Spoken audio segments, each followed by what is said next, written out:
Bom, hoje eu vou iniciar uma revisão para avaliação integrada de vocês. Então, vai ser basicamente o resumo de tudo que vocês viram até agora. Eu vou tentar em um ritmo não muito lento, mas também não muito rápido, para tentar passar o máximo de informação, mas sem ser muita coisa, para não atrapalhar vocês. Novamente, eu acho que eu vou precisar fazer umas pausinhas para beber água, que minha garganta ainda não tá 100%, mas no mais, é isso. Dando início à monitoria. Para começar, penas. Nós temos três tipos de penas, basicamente, que é a pena privativa de liberdade, a restritiva de direitos, que é uma pena alternativa, e a pena de multa. Começando pela pena privativa de liberdade, que vai ser a nossa principal pena. Eu digo que ela é principal porque ela geralmente é a que está na maioria dos crimes. Quando você abre o Código Penal, você vai ver, pena, detenção, reclusão de tanto a tanto. Isso é uma pena privativa de liberdade, é essa a sua indicação de que é uma pena privativa de liberdade. Você não vai achar nos tipos penais, por exemplo, uma pena restritiva de direitos. A restritiva de direitos ela vai ser uma substituição. Com relação, agora de fato, iniciando a pena privativa de liberdade. O primeiro ponto que você vai ter que dar uma olhada é se aquele crime é punido a título de detenção, desculpa, se é punido a título de detenção ou se é a título de reclusão, porque isso vai definir qual que vai ser o seu possível regime inicial de cumprimento de pena. Se tratando de uma detenção, o regime inicial, ele necessariamente vai ser ou semiaberto ou aberto. Se ele for uma reclusão, a depender da quantidade da pena, pode ser que a pessoa inicie o cumprimento dela no fechado. Então, aqui eu coloquei quase que um esqueminha para vocês olharem. Isso aqui é para o não reincidente, tá? O não reincidente, que ele tem uma pena que seja a partir de 4 anos, então de 4 para cima, ele vai sempre estar no semiaberto. Isso pelo Código Penal. E inferior a 4 anos é o regime aberto. Para reclusão, o inferior a 4 anos é o regime aberto, entre 4 e inferior a 8 é o semiaberto, e acima de 8 anos é o regime fechado. Só que o que acontece quando nós temos o reincidente? Que eu já vou passar para vocês certinho o que seria esse reincidente. Mas o reincidente é aquele que ele cometeu um novo crime. Então, ele já tinha cometido um crime antes. Ele foi, dentre esse período de 5 anos, que eu já vou passar certinho para vocês novamente, ele foi cometer um novo crime. E nesse novo crime, é preciso que ele tenha uma punição um pouco mais dura, um pouco mais drástica. Então, para isso, o regime dele inicial sempre vai ser pior, digamos assim. Então, se digamos que ele teve um crime punido a título de detenção e ele pegou 5 anos. 5 anos não. 3 anos. Inicialmente, o regime dele, se ele não fosse incidente, seria o aberto. Mas como ele cometeu um novo crime, o regime dele vai ser o semiaberto. O mesmo serve para reclusão. Isso é mais uma. Também está previsto no código, é uma informação que o código nos dá. Dito isso, a jurisprudência ela é um pouco mais branda. Então, dependendo das condições desse condenado, por exemplo, se ele tiver um crime punido a título de detenção, por exemplo, e ele pegou 3 anos, mas ele tem circunstâncias boas e outros elementos que façam com que o juiz entenda que ele pode continuar sim cumprindo a pena no aberto, ele vai poder cumprir a pena no aberto, porque ultimamente quem vai decidir é o juiz. Além disso, com relação à pena privativa de liberdade, o criminoso ele sempre vai se beneficiar da detração e da remissão. Então, se ele teve uma pena, não uma pena, né, mas ele teve durante o processo de investigação dos crimes, ou o que quer que seja, que ficar preso provisoriamente, esse tempo que ele ficou preso provisoriamente vai ser descontado ao final. E a mesma coisa serve para quando ele trabalha ou quando ele estuda, uma vez que ele já foi condenado. Isso vai tudo ser retirado da pena dele depois. E a pena, quando nós estamos falando da privativa de liberdade, ela é calculada com base no critério trifásico. O critério trifásico, ele basicamente está em 3 artigos. Na verdade, as duas partes do critério trifásico, ele está nesses 3 artigos que eu passei para vocês. A primeira fase são as circunstâncias judiciais do crime, o artigo 59, desculpa. A segunda são os agravantes e os atenuantes. Os atenuantes, eles estão só no 61, mas as agravantes, as genéricas estão no 65, mas se eu não me engano, as de concurso de crime estão no 64 ou 66, alguma coisa assim. Mas isso é um caso específico para quando você tiver concurso de crimes, que daí você olha certinho. Além disso, as causas de diminuição e aumento de pena, elas estão esparsas na legislação. Mais especificamente, primeira fase do cumprimento de pena, artigo 59. A circunstância judicial, ela vai ser calculada com base na culpabilidade, antecedentes, conduta social, personalidade do agente, motivos, circunstâncias, consequências do crime, comportamento da vítima e, por último, eu coloquei que é uma fase muito subjetiva, mas com relação a cada ponto. O primeiro, a culpabilidade. A culpabilidade, nesse caso, é o grau de reprobabilidade da conduta. Então, eu lembro que quando eu dei essa primeira monitoria, eu dei um exemplo para vocês. Pense num homicídio doloso.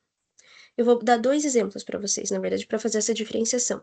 No primeiro exemplo, pensa em uma mãe já muito doente e o filho, já maior, é claro, ele cuida dessa mãe, só que ela está em fase terminal, já está muito doente, com muitas dores, e ela pede para que, né, o filho dela dê alguma dose maior para ela, para que ela possa de fato morrer, digamos. E em um belo dia, foi uma expressão muito ruim, mas enfim, o filho ele percebe que a mãe realmente está com muita dor, já também ele não aguenta mais ver o sofrimento dela, ele dá uma dose maior para essa mãe e essa mãe morre. Isso é um homicídio doloso. No outro caso, pensa em uma pessoa que simplesmente acordou decidindo matar alguém, pegou uma arma, saiu de casa e matou a primeira pessoa que viu. Os dois foram homicídios dolosos, porque nos dois casos o agente ele queria o resultado morte, por causas completamente diferentes, mas ele queria esse resultado e ele agiu com base nesse resultado. Dois homicídios dolosos, mas a culpabilidade em cada um desses crimes é muito diferente. Com relação aos antecedentes. De uma forma geral, quando nós falamos de antecedentes, nós pensamos naquele que já passou do período da reincidência. Então, ele cometeu um crime, daí ele cometeu um novo crime, dentre os 5 anos após o cumprimento ou extinção da pena dele. Então, nesse novo crime, ele era um reincidente. Mas, digamos que ele passou-se os 5 anos daquele primeiro crime, e ao invés de cometer um crime naquele período de tempo, ele cometeu um crime 10 anos depois. Nesse caso, ele não vai mais ser considerado um reincidente. Isso vai ser considerado como um mau antecedente que vai ser analisado. Você não pode considerar um mesmo crime, por exemplo, um caso para ser uma reincidência e um caso para ser um antecedente ruim. Existe também a possibilidade de você considerar um mau antecedente aquele caso muito específico da pessoa que comete uma contravenção penal e depois comete um crime, que por não existir uma previsão expressa no Código Penal, ele não pode ser considerado um reincidente. Mas isso eu também vou passar um pouquinho mais para frente, mas só para já dar uma adiantada. Com relação à conduta social. A conduta social, na verdade, é algo que costuma ser atestado pelo próprio agente. Então, eles dão quase que uma fichinha para ele preencher. Ele preenche e depois o juiz meio que entrevista ele ali no dia com base no que ele colocou na fichinha. Mas é basicamente a percepção que a sociedade tem com relação a essa pessoa. Além disso, a personalidade, ela vai ter que ser não é como acontece em todos os casos, mas deveria, com base em algum laudo médico. Se você vai falar da personalidade, por exemplo, a personalidade voltada para o crime, que é algo que você vê em muitas sentenças. Essa personalidade voltada para o crime, ela tem que ser embasada em alguma coisa. Geralmente, eles pedem que seja um laudo médico. Nem sempre é, às vezes é muito do achismo ali do julgador, mas em teoria era para ser. Com relação aos motivos, esses primeiros quatro, eles são com relação ao agente. O motivo, circunstâncias, consequências e comportamento da vítima é relacionado ao crime e à vítima também. Os motivos, eles são muito subjetivos, então nunca dá para você ter certeza absoluta de qual que foi o motivo, a não ser que a pessoa confesse. Ainda assim, existem algumas questões que podem envolver essa confissão. Então, ele é muito subjetivo. As circunstâncias judiciais do crime, elas são extremamente residuais. Então, o que não for elementar é o que está no tipo penal. Então, por exemplo, no homicídio, matar alguém. Tudo que estiver em volta do matar alguém pode ser considerado uma circunstância. Mas para isso é preciso ter muito cuidado. Porque antes de você cravar que aquilo lá vai ser uma circunstância, você tem que olhar os atenuantes, os agravantes, as causas de diminuição e aumento de pena. Só depois de você fazer toda essa análise, se você perceber que ainda teve alguma coisa que não pode ser considerada em outro ponto, aí você vai considerar como uma circunstância.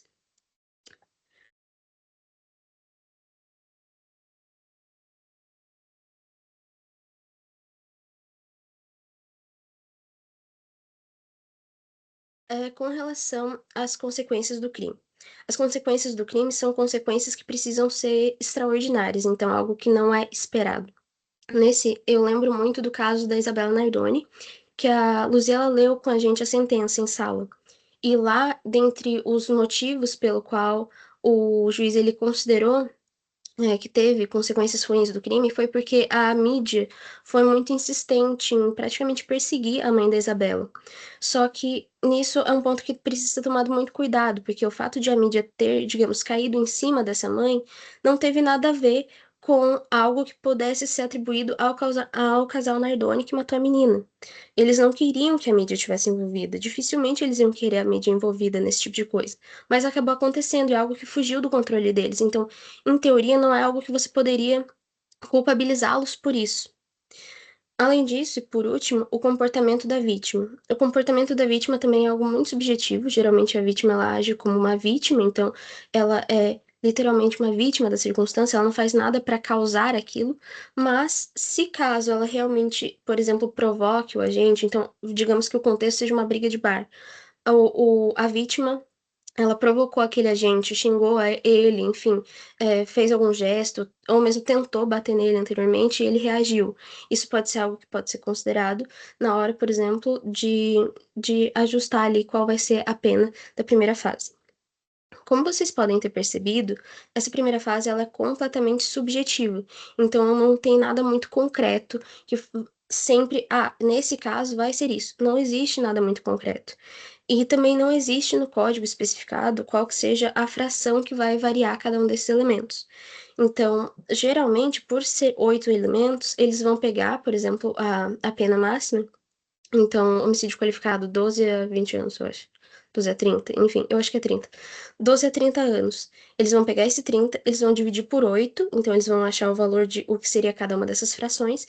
E se eles consideram que eles precisam aumentar, digamos, a culpabilidade foi uma. Não teve nenhum motivo, não, nada ali justifica, então foi uma conduta muito reprovável. Vou considerar um ponto aqui. Eles podem fazer esse aumento ali de um oitavo, que geralmente é o que acontece. Mas, dependendo do juiz, dependendo da percepção ali que ele tiver, às vezes ele aumenta um sexto ao invés de um oitavo. Então vai variar muito. Não existe nada no código especificando, isso é mais jurisprudencial. Com relação à segunda fase, que são os atenuantes e os agravantes. Os atenuantes, eles estão previstos no artigo 61. É um rol exemplificativo, então você vai olhar tudo que está ali, mas tenha em mente que pode não ser isso. O juiz ele pode considerar o que ele quiser nesse momento e não há nada que impeça que ele faça essa consideração. Com relação aos agravantes, os agravantes eles são um rol taxativo, então é só aquilo. Se você leu, tá aquilo, é aquilo. Se não tá ali, por exemplo, aconteceu de ser um crime, um homicídio contra um menor de 14 anos, por exemplo. Isso é uma hipótese de homicídio qualificado, enfim, blá blá blá. Mas, e outro ponto importante agora que eu falei isso.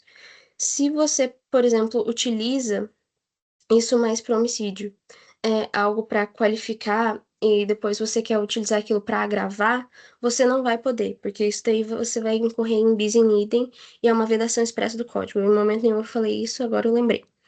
Mas voltando para as agravantes, se você acha uma agravante e você quer utilizar essa agravante, utilize ela como agravante.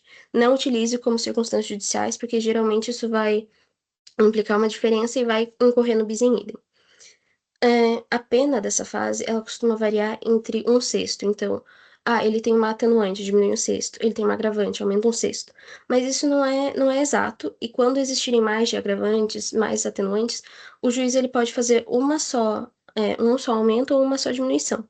Mas nessa fase também é importante que ele se mantenha nos limites legais. Então, no caso do homicídio qualificado, por exemplo, 12 a 30. Ele não vai passar disso. Esse não é o momento de ele fazer isso.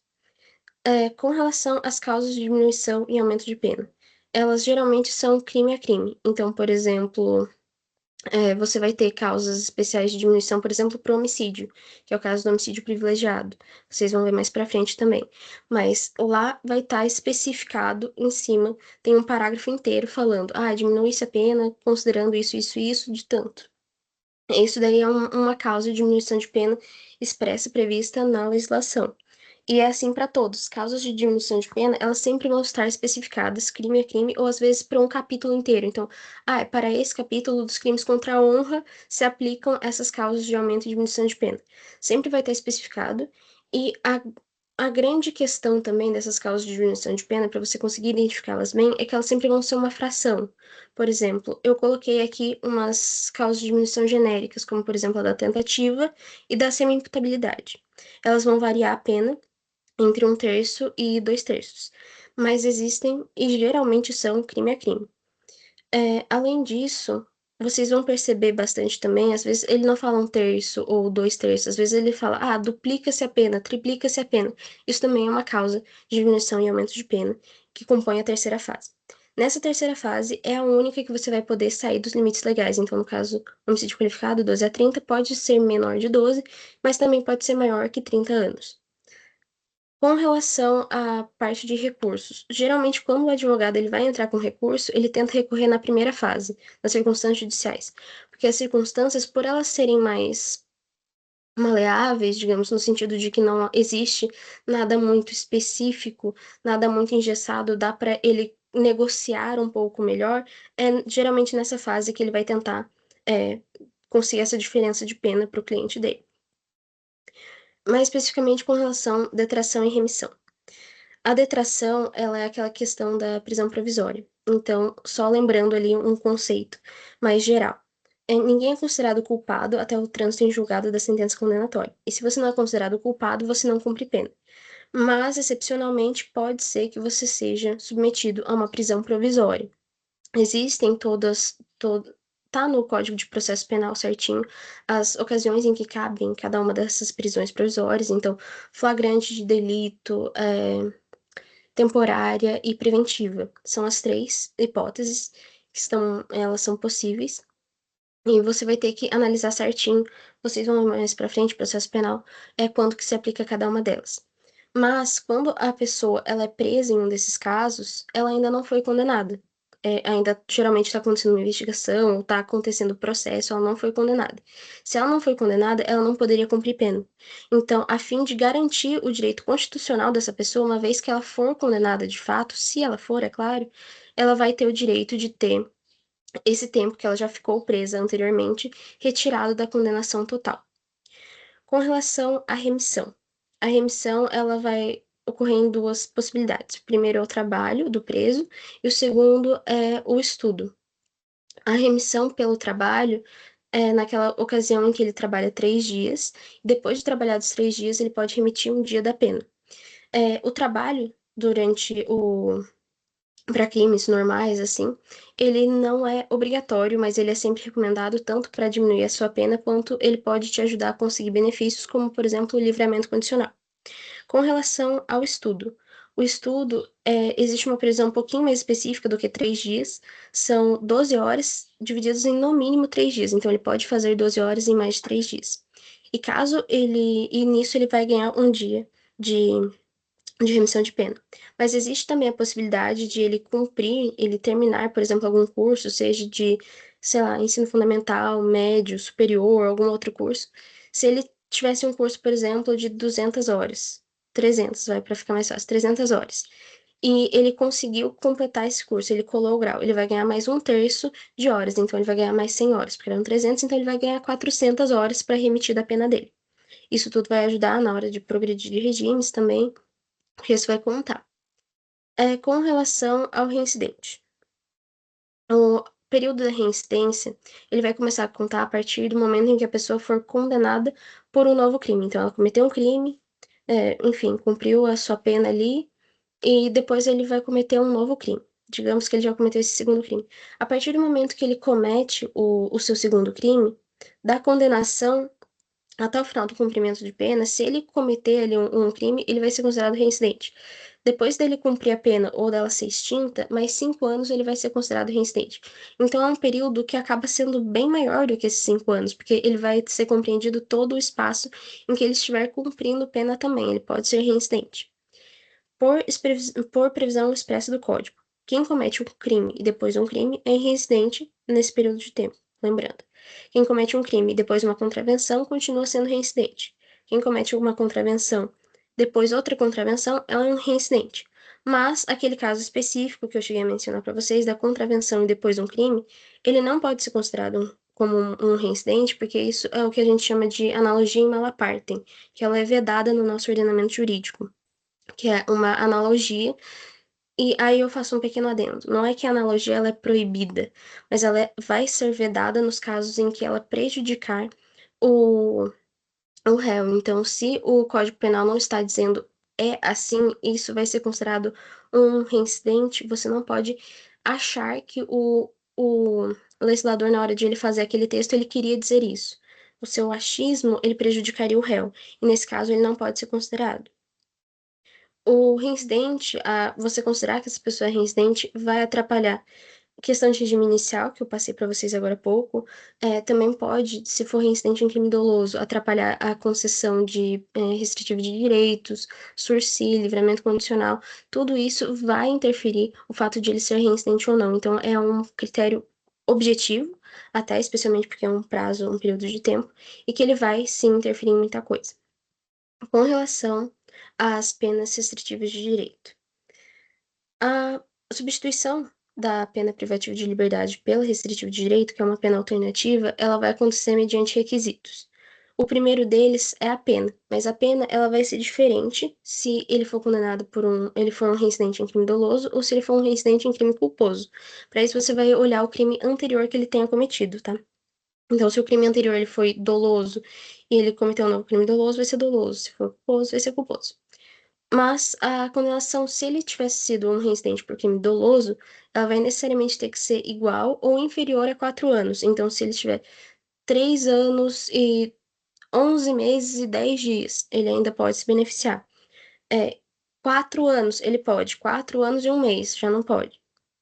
Condenados por crime culposo já não tem essa vedação, porque o crime culposo geralmente é aquele em que, geralmente não, é aquele em que o agente ele não quer aquele resultado.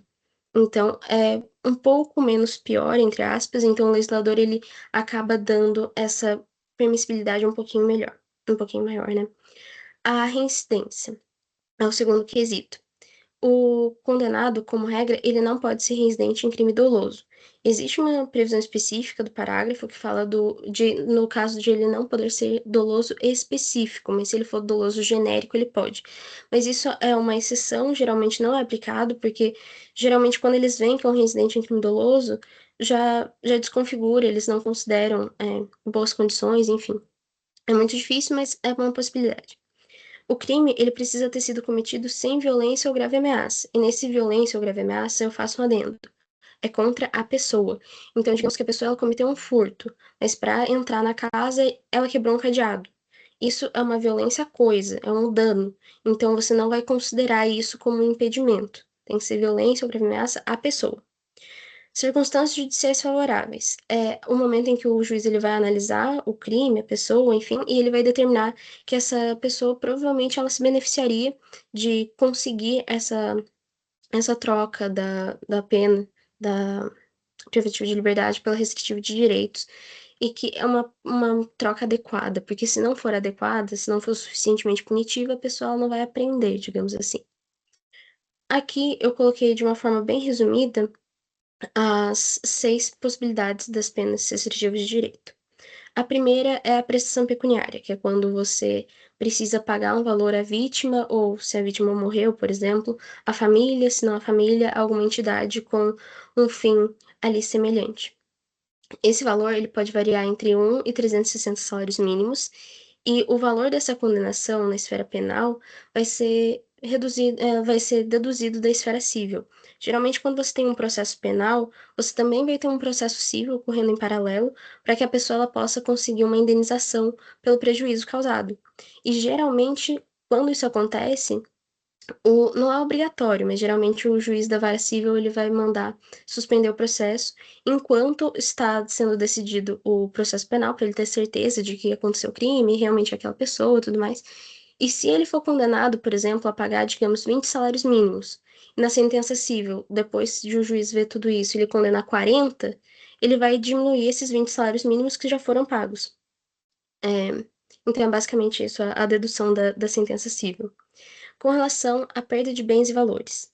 Perda de bens e valores é uma outra possibilidade da pena restritiva de direitos e ela vai atacar o patrimônio lícito do condenado. Então, se ele, por exemplo, cometeu peculato, que é um crime contra a administração pública, basicamente ele furtou o dinheiro lá da repartição pública onde ele trabalha. Se ele comprou, sei lá, um carro, uma casa com isso, isso automaticamente vai ser devolvido, porque foi um ganho ilícito que ele teve ali. Mas o que era parte dos bens lícitos que ele tinha, digamos que ele comprou uma casa e um carro, mas ele já tinha uma outra casa. A primeira casa e o carro já vão ser devolvidas porque foi com dinheiro ilícito.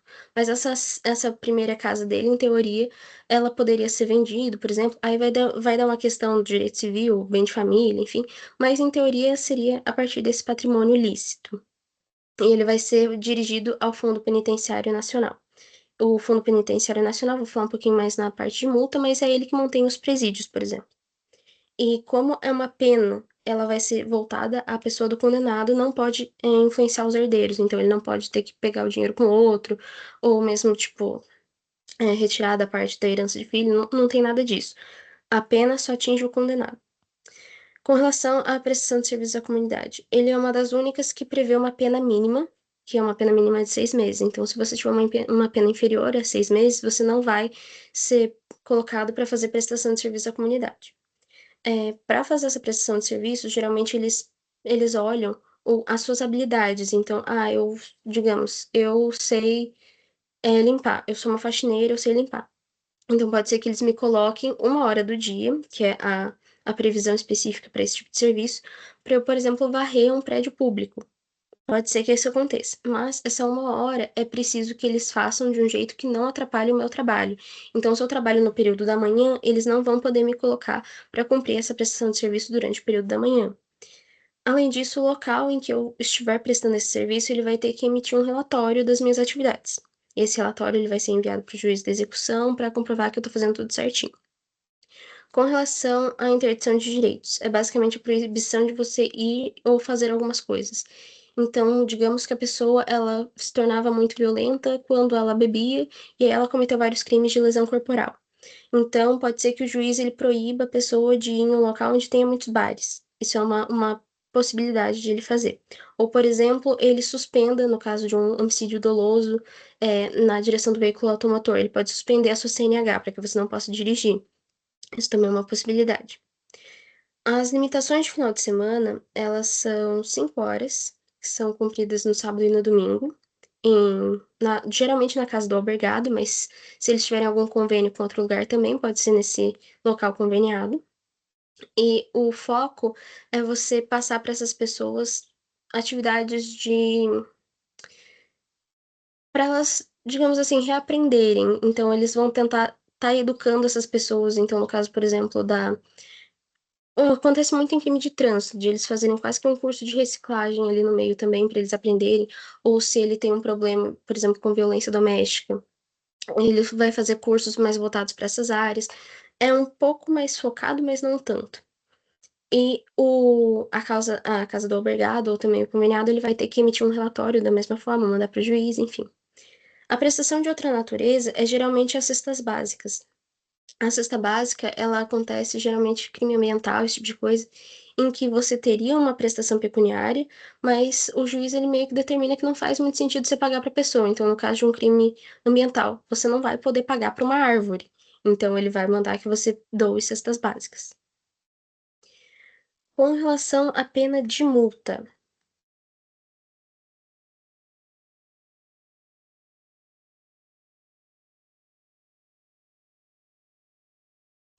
com relação à pena de multa, ela é calculada com base em critérios máximo e mínimo. Máximo e mínimo tanto para dias multa quanto para o valor do dia multa. Os dias multas, eles vão variar entre 10 e 360, e o valor deles vai ser em 1/30 a 5 salários mínimos. Então, o juiz ele vai fazer praticamente um critério trifásico, só que um pouco diferente. Então, na primeira fase, ele vai considerar as circunstâncias judiciais, e com isso, geralmente, ele estabelece ali o valor do dia multa, com base também na condição do condenado. Então, se o condenado ele recebe um salário mínimo, não tem como você colocar ele para o dia multa dele ser 5 salários mínimos. Então, tem que obedecer essa proporção. E depois ele também vai utilizar na segunda fase a, a valoração ali para ele conseguir determinar certinho o dia multa. Às vezes eles determinam primeiro qual que vai ser o valor do dia, às vezes eles determinam quantos dias multa, vai variar bastante, porque o Código Penal ele não prevê nada muito específico. Mas existe um ponto, também muito raro, acho muito difícil aparecer para vocês, que é uma previsão do parágrafo primeiro acho que do 49, não tenho certeza, 50, que fala que mesmo que a pena de multa seja colocada no máximo, então 360 dias e 5 salários mínimos, o juiz, se ele não considerar isso suficiente para punir a pessoa, então se for uma pessoa muito rica, então digamos, o dono da van, dona da Magazine Luiza, por exemplo, alguém muito, muito rico, ele pode, mesmo colocando os dias multas no máximo 360 e os salários mínimos em 5 o dia, ele pode triplicar essa pena. Então, para ela ficar no máximo possível, para ela realmente ter esse poder punitivo. A destinação, ela vai ser para o Fundo Penitenciário Nacional, que é basicamente o que mantém os presídios do nosso país. Presídios, colônias, casas do albergado, enfim. A pena de multa, ela vai ser calculada, o valor dela vai ser determinado, como eu já falei para vocês, ali o critério trifásico, dias multa, o valor do dia multa, e esse valor ele vai sofrer correção monetária. Só que a correção monetária não é do dia da sentença, por exemplo, o que tornaria a correção monetária muito um valor um pouco menor. Mas ela é contada do dia em que aconteceu o crime. Então, se o crime aconteceu 10 anos atrás e só agora eles vieram julgar, vai ser a correção monetária desses 10 anos. Além disso, ela vai. Existe um conflito, na verdade, entre a LEP, que é a Lei de Execução Penal, e o Código Penal, sobre quando que você vai fazer esse pagamento. O Código Penal, se eu não me engano, ele fala que é 10 dias do momento em que foi colocada a sentença. Então, colocou a sentença, você tem 10 dias para pagar. Enquanto que a LEP fala que é 10 dias a partir do momento que eles te cobrarem. Então, existe doutrinador que fala uma coisa, existe quem fala outra, eles ficam meio que brigando nesse ponto. Mas o fato é, você foi condenado, muito provavelmente você vai ser cobrado, tá? Estamos no Brasil. Então, você muito provavelmente vai ser cobrado. E se ele te cobrar, então ele não vai, a pena não vai prescrever. Mas, como regra, ela prescreve em 5 anos. Então, eles têm 5 anos para fazer essa cobrança. Mas no que eles fazem a cobrança, ela já não vai mais prescrever. Além disso, se o condenado ele achar prudente e também não for atrapalhar muito os ganhos dele, ele pode ter esse valor descontado do salário, que nem eles fazem com pensão de criança, sabe? Então pode ser que tenha um valor, um pouquinho ali que vai ser descontado do salário mês a mês. E em caso de concursos de crimes em que são várias penas de multa, então, um crime com pena de multa, outro crime com pena de multa, eles vão somar os valores das penas de multa para determinar o total que você vai precisar pagar. Com relação ao sursi, só um momento que eu já volto.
Oi, gente, desculpa, já volto. Foi só um probleminha aqui, rapidinho.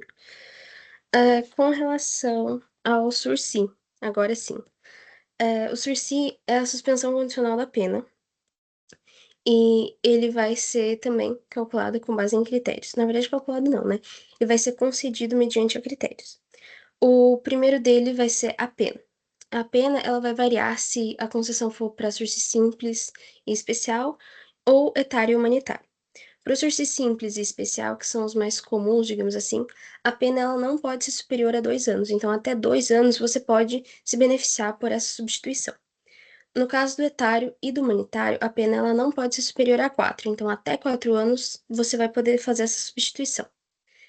Com relação à reincidência, nesse caso é vedado todo tipo de reincidente em crime doloso. Então, não existe aquela exceção, por exemplo, do doloso específico, seja doloso genérico, seja doloso específico. Se você é reincidente em crime doloso, você vai perder esse benefício. Com relação às circunstâncias judiciais, que é o quarto ponto, elas precisam ser favoráveis a esse condenado. Então, o juiz ele precisa olhar para o condenado, ele precisa olhar para a pena, enfim, e ele precisa determinar que essa é uma medida que faz sentido, ele fazer a substituição. E, por último, e também o mais importante, que vai ser mais relevante para você determinar quando que você vai poder aplicar um sursi, por exemplo, e não uma pena restritiva de direitos, que é a não possibilidade de você fazer a substituição pela restritiva de direitos. O sursi, se você for perceber bastante, ele vai ter uma diferença especialmente na pena. Na pena da restritiva de direitos, ela podia chegar até 4 anos. O sursi, salvo no etário e no humanitário, ele também pode chegar a 4, mas a pena dele vai ser inferior. Mas o que realmente vai ser o ponto de você diferenciar uma e outra é a violência ou a grave ameaça do crime. Lembrando que a pena restritiva de direitos ela não comporta crimes cometidos com violência ou grave ameaça à pessoa. Se for a coisa, por exemplo, crime de dano, aí tudo bem, pode acontecer a substituição. Mas se você teve violência ou grave ameaça à coisa, a coisa não, desculpa. Se você teve violência ou grave ameaça à pessoa, você vai ter uma impossibilidade de aplicar ela. E nesse caso, se a pena for compatível, você vai poder aplicar o sursi. Antes isso não era assim, quando eu digo antes, eu me refiro, sei lá, 1980 ou 90 e poucos, eu não me lembro ao certo, que antes o sursi ele tinha essa pena um pouquinho maior e a pena restritiva de direitos ela tinha uma pena de até 1 ano, mais ou menos. Então antes era o contrário, aplicava mais o sursi e menos a restritiva de direitos. Hoje isso já é diferente. Com relação aos tipos de sursi, eu separei aqui num quadrinho um pouco menor para ficar mais fácil. O simples, ele é aquele que você vai ter que cumprir aqueles 4 critérios que eu falei para você agora. No caso da pena em específico, a pena ela vai ser de até 2 anos, mas cumpridos os outros critérios, você pode transformar aquela pena em uma suspensão na forma simples. Quando você está falando do sursi simples, você só vai ter uma coisa principal que você vai observar de diferente dos demais, que é durante o primeiro ano do período de prova, que esse tempo em que a pena ela vai ficar suspensa, a gente chama de período de prova. Nesse primeiro ano, o condenado ele vai ter que ou se submeter às limitações de final de semana, que nem no caso daqueles condenados à pena restritiva de direitos, que eles tinham que fazer essa mesma limitação, ou eles vão ter que prestar serviço à comunidade. Essa é uma possibilidade do que pode acontecer no primeiro ano. Nos demais anos do sursi, que o sursi é a suspensão, geralmente não, no simples, o período de prova vai variar entre 2 e 4 anos. Nesse caso, o juiz ele vai fazer um novo critério trifásico ali para determinar qual que vai ser o tempo da suspensão. Se vocês forem perceber também, eu estou falando do tempo da suspensão e não o tempo da pena. O tempo da pena, ele vai chegar, no caso do sursi simples, em até 2 anos, mas o tempo da suspensão pode chegar até 4, por exemplo. A suspensão, ela não é uma pena. Se a suspensão, apesar de ela ter ali, por exemplo, no caso da limitação de final de semana, ou da prestação de serviço à comunidade, você vai ter ali, de certa forma, uma prestação por parte do condenado, mas ele não está cumprindo uma pena necessariamente. E por ele não estar cumprindo uma pena, a pena dele estar suspensa, ele não vai se beneficiar, por exemplo, de remissão, ele não vai, ele não vai se beneficiar da remissão. Então, isso não é um instituto que pode ser aplicado nesse caso. Nos demais anos da suspensão da pena, ele pode ser colocado outras medidas. Então, por exemplo, ele não pode se ausentar da comarca sem antes informar o juiz, ou ele não pode frequentar determinados lugares. Nesse sentido, ele vai ser até bem parecido com a restritivo de direitos. Com relação ao especial, vocês vão perceber que o especial ele vai acabar sendo até mais comum do que o simples, porque além dos 4 requisitos, então, no caso do especial, uma pena de até 2 anos e os outros 3 requisitos, a pessoa ela vai ter reparado o dano salvo na impossibilidade de fazer. Ou seja, se a pessoa tem dinheiro, ela vai ter que reparar o dano, no caso, dano monetário, né? Porque tem crimes, por exemplo, que não é possível reparar o dano. Se o crime ele não for possível reparar o dano, tipo, no caso, não vai combinar por conta do quantum da pena, que é até 2 anos. Mas, digamos, um homicídio. Não tem como você reparar o dano de um homicídio. Mas, ignorando essa parte, se o crime não estiver como reparar o dano, você não vai precisar reparar o dano, que é impossível. E segundo, se você não tiver dinheiro para reparar esse dano, você também não vai reparar o dano porque não é possível com base nas suas condições. Então, como o sursi especial, ele é razoavelmente fácil de se conseguir, ele tende a ser o mais comum, até mesmo porque a grande diferença com relação à suspensão, que vai ser por um período igual, então de 2 a 4 anos, que vai ser determinado ali num critério trifásico feito por esse juiz da execução, é, esse condenado, ele não vai ter que cumprir durante esse primeiro ano a seja alimentação de final de semana ou serviço à comunidade. Ele só vai fazer essas outras prestações. Então, se ele for se ausentar da comarca, avisa o juiz. Ele não pode frequentar determinados lugares. Ele tem que chegar na casa dele até, sei lá, 9 horas da noite. Esse tipo de especificação vai continuar se mantendo, tanto no simples quanto no especial. A diferença é que no especial ele não vai ter essa obrigatoriedade desses serviços no primeiro ano. Então acaba sendo mais fácil de ser feito. Com relação ao humanitário e ao etário, eles são basicamente a mesma coisa e o fundamento deles é o mesmo, tanto que o motivo por eles aceitarem uma pena um pouco maior também é o mesmo. No sursi humanitário, nós temos uma pessoa maior de 70 anos na data da sentença. Desculpa, no etário nós temos um maior de 70 anos na data da sentença e no humanitário nós temos alguém com uma moléstia grave.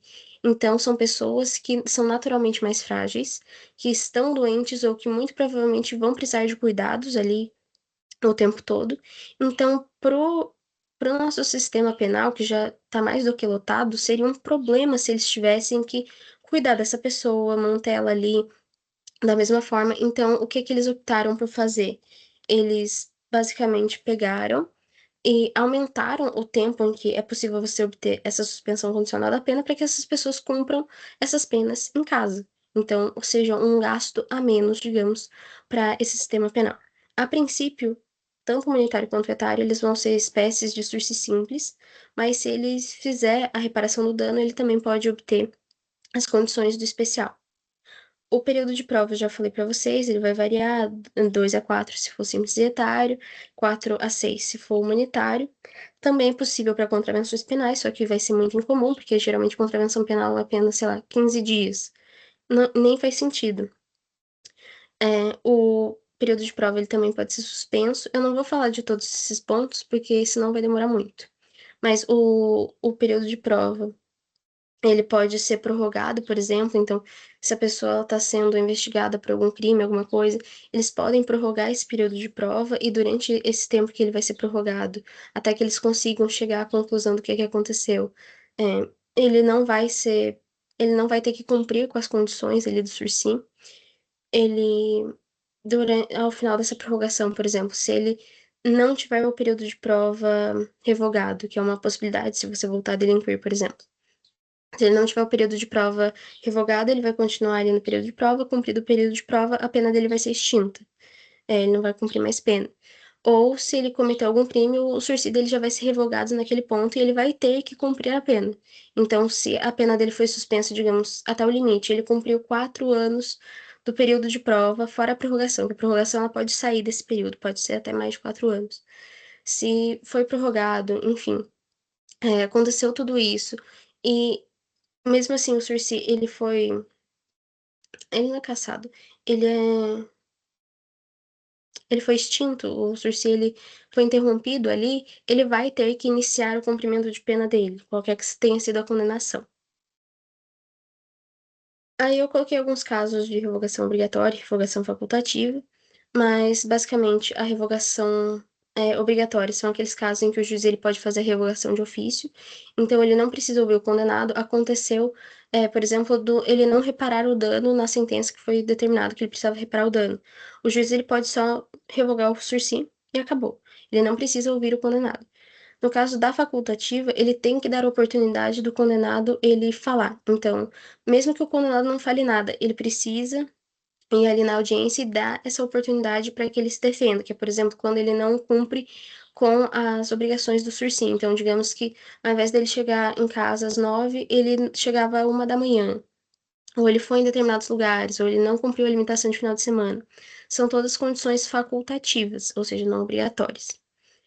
Com relação ao livramento condicional. O livramento condicional ele é uma forma diferente de você terminar de cumprir a sua pena. A pena do condenado, ele vai. Pouco importa, na verdade, não existe um tempo máximo para o livramento condicional. Mas o mínimo para que você possa obter ele é que a pena seja superior ou igual a 2 anos.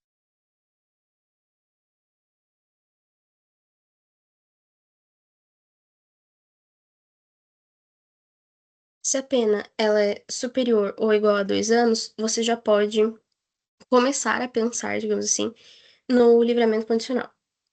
O livramento condicional, ele é um pouco diferente, por exemplo, das penas restritivas de direitos e também do sursi, porque ele não vai estar ali disposto na sentença condenatória.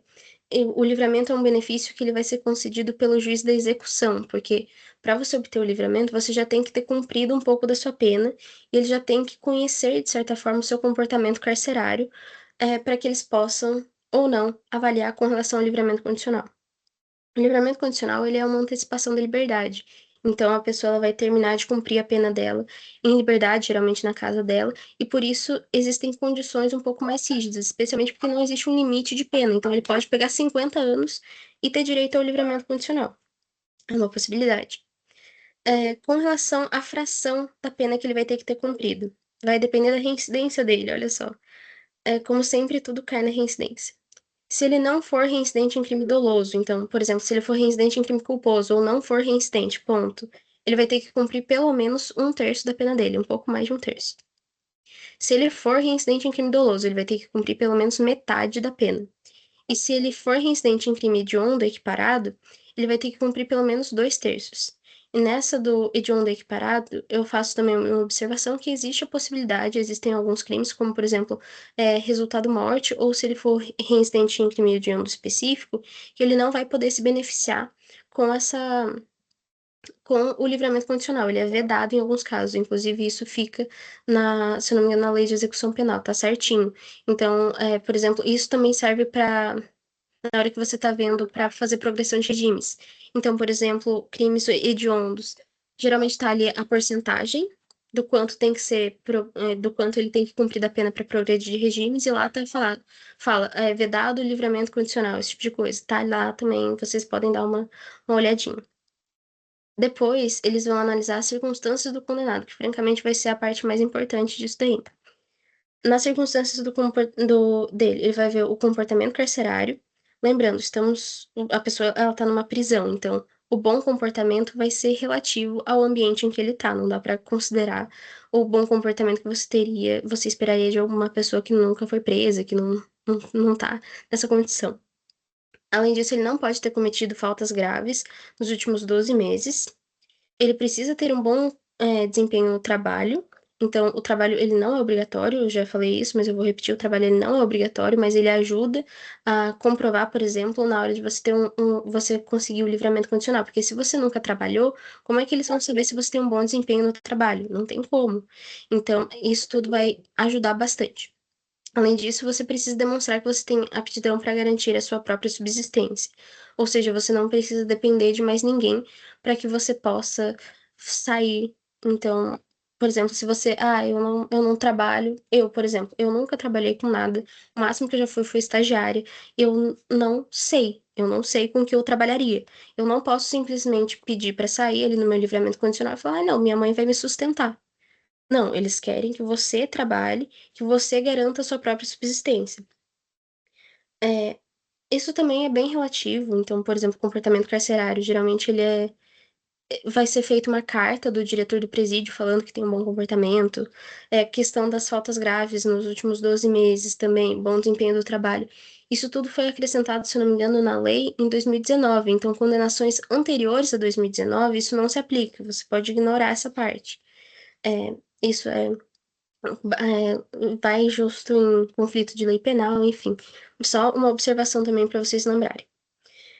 Depois, o condenado ele também tem que ter feito reparação do dano, mas reparação do dano é o que eu já falei para vocês, salvo a impossibilidade de fazê-lo. Então, se o crime ele não couber reparação de dano pela natureza do crime, então você não precisa fazer reparação do dano, ou se você também não tiver condições, então você também não vai fazer reparação do dano, porque não tem como.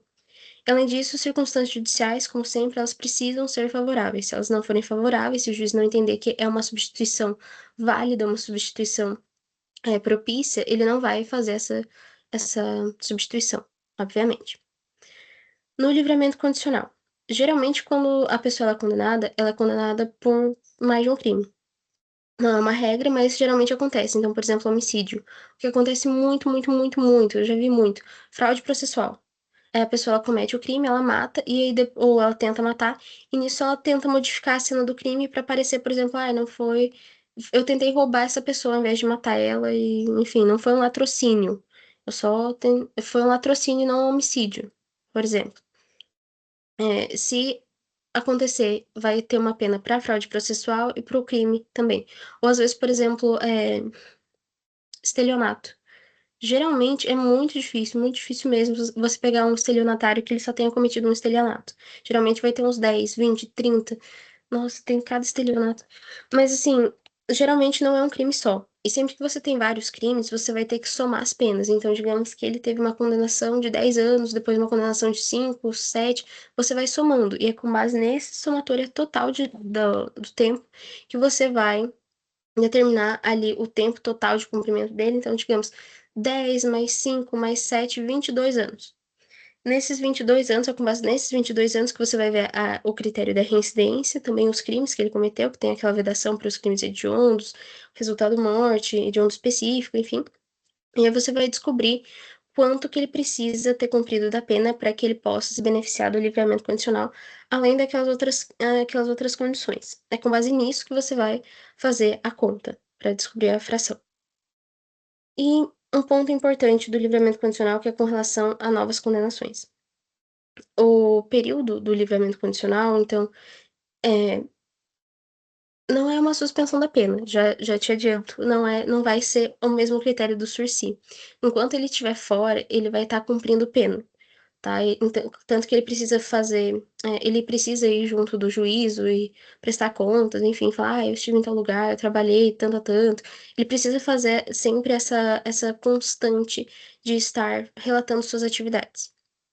Digamos que enquanto ele está no livramento, enquanto ele não está na prisão, mas antes de ele receber esse livramento, ele, por exemplo, cometeu um crime anterior.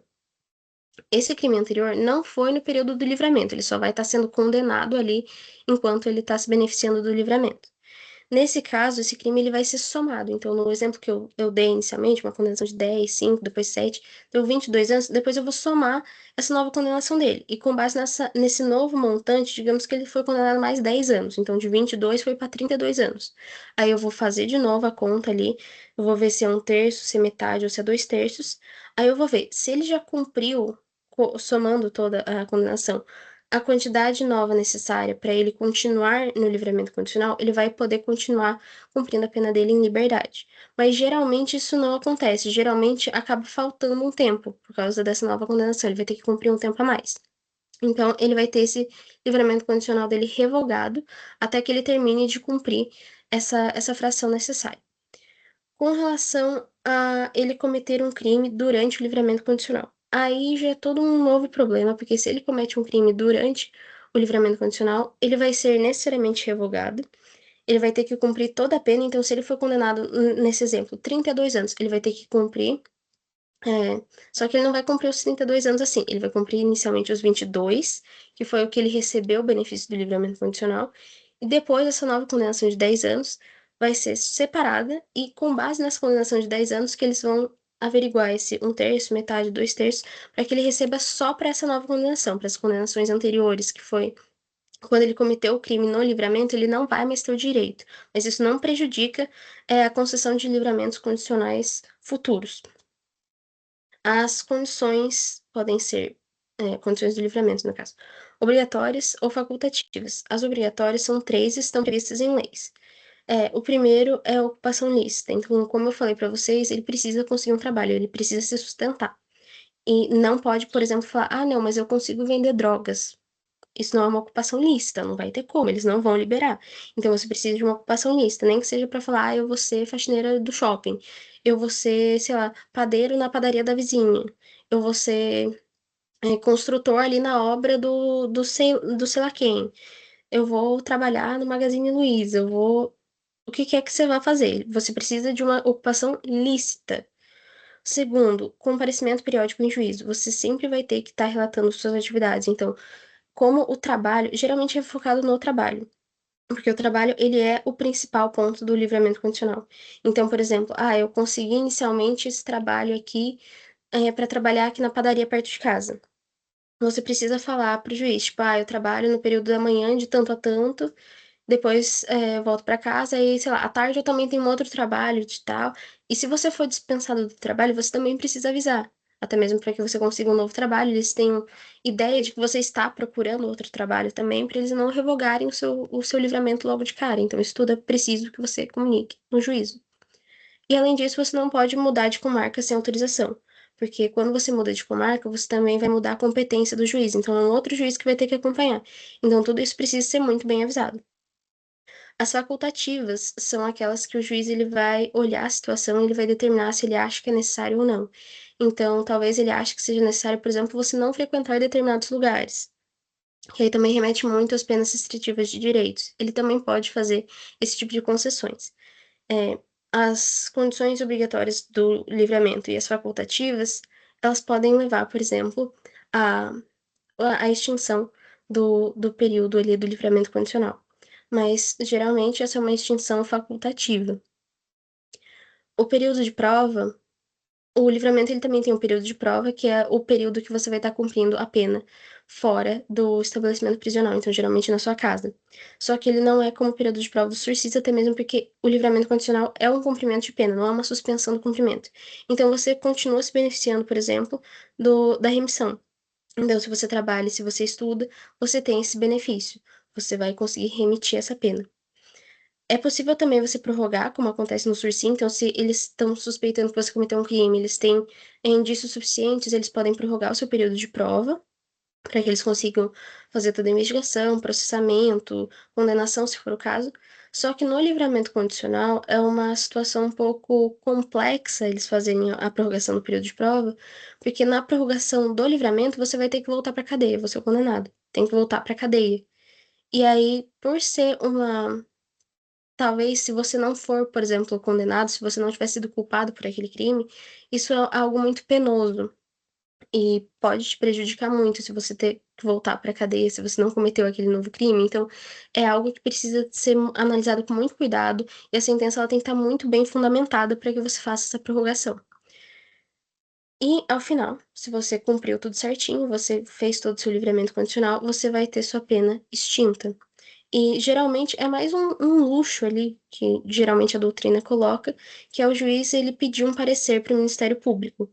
Mas, como regra, ao final do período você já está com a sua pena extinta. Na verdade, extinta não, cumprida. Eu coloquei extinção, mas é cumprimento. Agora, para finalizar, com relação à extinção da punibilidade, são as hipóteses previstas no artigo 107.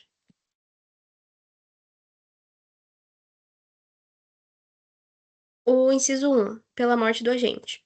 Como eu já falei aqui várias vezes, especialmente na parte da perda de bens e valores, esse tipo de coisa. E pena de multa também, a pena ela não passa da pessoa do condenado. Então, se o condenado morreu, já era, não tem mais o que fazer. Morreu, morreu, não tem como você colocar o ossinho dele ali pra cumprir a pena na cadeia. E também não tem como você fazer essa pessoa pagar sei lá, a multa, a não ser que você pegue ali do espólio dela, enfim. Aí até seria possível, mas como regra, morreu, morreu, já era, acabou. Pela anistia, pela graça e pelo indulto. A anistia, ela é.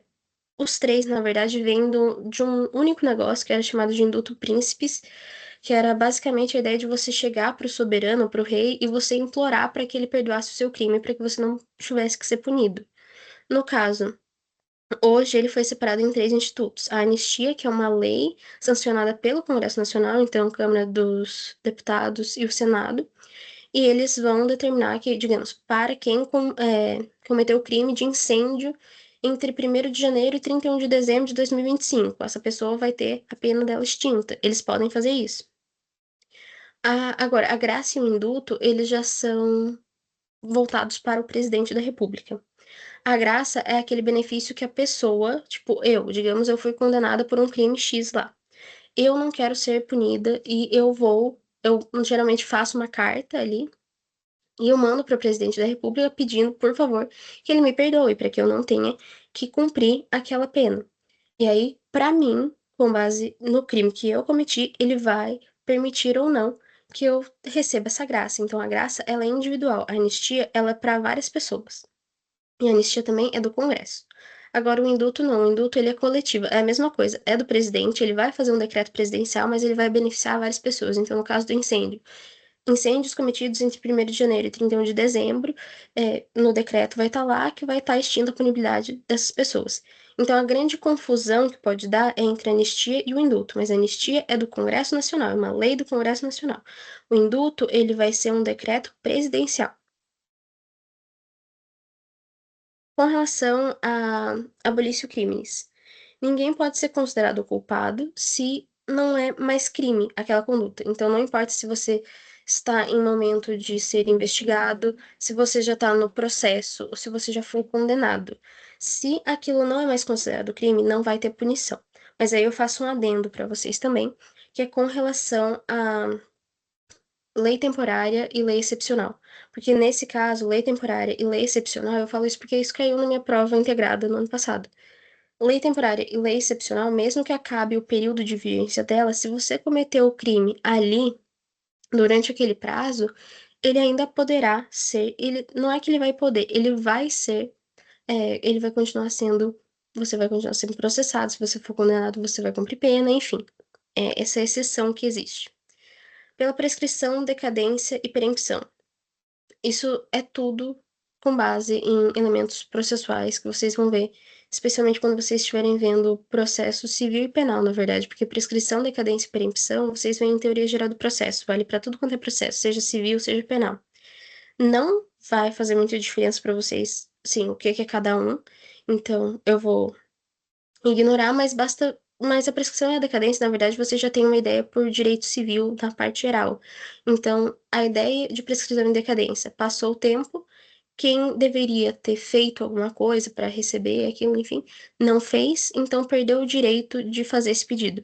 É a mesma coisa. Se o Estado não puniu no tempo que deveria, ele perdeu o direito de punir. Se ele perdeu o direito de punir, já era. Acabou. Pela renúncia ao direito de queixa ou perdão aceito. Isso vocês vão ver mais certinho quando vocês estiverem vendo os tipos de ação penal. Então, vocês vão chegar em uma ação penal que é chamada ação penal privada. Na ação penal privada, a pessoa que oferece a, o início, digamos assim, da ação não é o MP, não é o Ministério Público, é a própria vítima. Ela vai entrar com uma peça e a peça dela se chama queixa, não é uma denúncia, é uma queixa. E aí, se essa pessoa entra com a queixa, por exemplo, mas no meio do caminho ela desiste, ou mesmo antes de entrar com a queixa, ela deixa passar o período que ela tinha para entrar com essa queixa, não vai mais poder. É a ideia da decadência, na verdade, a gente volta para a decadência.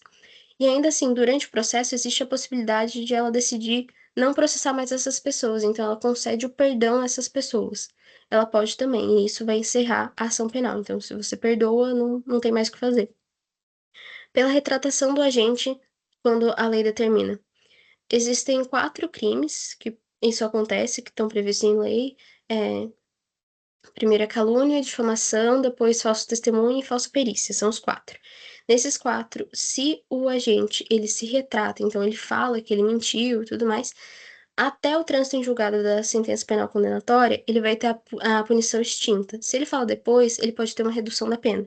Mas a extinção é só até o trânsito em julgado da sentença penal condenatória para esses 4 crimes, que é os únicos 4 em que existe a previsão legal. E por último, pelo perdão judicial nos crimes previstos em lei. Então, o mais comum é, por exemplo, no crime de homicídio culposo. E quando aparecer essa questão do perdão judicial, um perdão oferecido pelo juiz, então não é, por exemplo, no caso do perdão aceito, do inciso 5, que é a vítima que ela oferece o perdão. Não, esse aqui é específico do juiz. O juiz ele vai oferecer e vai ser nos casos que estão previstos em lei. E geralmente existem outros critérios. No caso do homicídio culposo, existem dois. O primeiro é o dano ter sido. O dano emocional ao agente ter sido muito grande. Então, por exemplo, uma mãe que acaba matando o filho, por exemplo, ela não conseguiu alimentar ele, ou a criança morreu ali de inanição. Então, é, por exemplo, um caso em que ela teria muita dor emocional. Nesse caso, ele poderia perdoar ela. Além disso, até mesmo um dano físico. Eu lembro que a Luziela chegou a dar pra gente um exemplo de um acidente de carro, que a vítima morreu, e o agente, ele ficou cego. Ele perdeu a visão completamente, ele ficou cego. Então, nesse caso, ele também poderia receber o perdão judicial, porque ele sustentou uma consequência física muito grave a ele. E para finalizar, como sempre, esse aqui é o link do resumo que eu fiz do semestre passado. Tem coisas nesse resumo que vocês ainda não viram, que vocês também não vão ver esse semestre, que é um resumo gigantesco. Eu vou disponibilizar ele mais certinho, junto com a apresentação de slides no grupo. Então, vocês podem revisar ele, tem várias coisas. Além disso, recomendações genéricas de estudo, mais para agora, mas também serve para os outros. O esquematizado, ele é uma boa fonte para vocês olharem, especialmente antes das provas. Mas se você quiser ter um estudo mais aprofundado, eu recomendaria que vocês lessem algumas doutrinas. Aqui eu coloquei alguns. O Direito Penal do André Stefan, que é um dos autores do esquematizado, foi um que eu usei bastante para o primeiro semestre. Do segundo, terceiro e quarto, eu usei bastante a do César Roberto Bittencourt.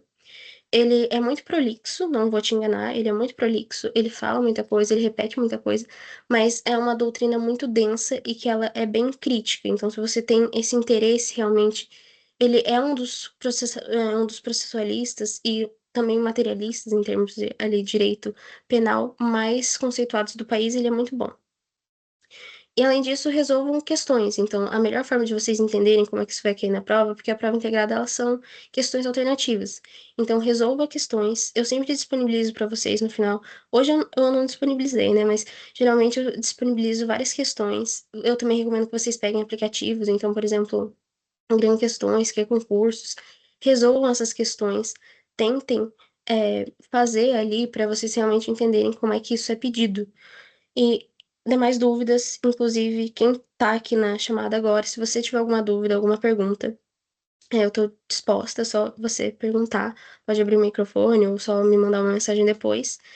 Eu fico no aguardo de vocês, o que vocês precisarem é só me avisar. E por hoje a gente vai parar aqui, que foi onde a Luzia encerrou com vocês a matéria. Eu não tenho mais nada específico para passar. A não ser, é claro, que vocês queiram que eu fale de algum tópico específico. Mas aí eu deixo a critério de vocês.